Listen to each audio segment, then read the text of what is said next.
ઉનાળામાં રોજ કેટલું પાણી પીવું જોઈએ? તમે એક દિવસમાં ઓછામાં ઓછું કેટલું પાણી પીવો છો? ઉનાળાની ઋતુ ચાલી રહી છે અને આ ઋતુમાં ઘણો પરસેવો થાય છે. થોડા સમય માટે તડકામાં બહાર નીકળો અને તરત જ તમારા કપાળમાંથી પરસેવો ટપકવા લાગે છે. આખા શરીરમાં પરસેવો થવા લાગે છે અને આવી સ્થિતિમાં ડિહાઇડ્રેશનનો ખતરો વધી જાય છે. ડિહાઇડ્રેશન એટલે શરીરમાં પાણીની ઉણપ. એટલા માટે કહેવાય છે કે ઉનાળામાં પુષ્કળ પ્રમાણમાં પાણી પીવું જોઈએ અને તેની સાથે ફળો, જ્યુસ અને અન્ય પીણા પણ લેવા જોઈએ.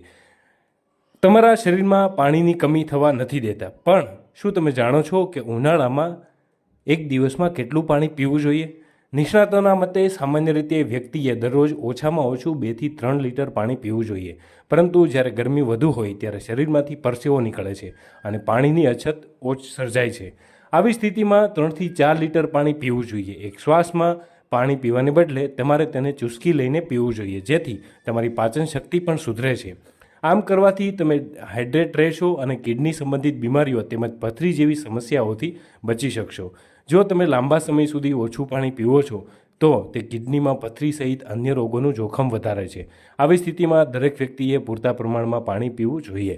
સ્વાસ્થ્ય માટે પાણી પીવું ખૂબ મહત્વપૂર્ણ છે, કારણ કે તે શરીરમાંથી પેશાબના રૂપમાં કચરો દૂર કરવામાં મદદ કરે છે.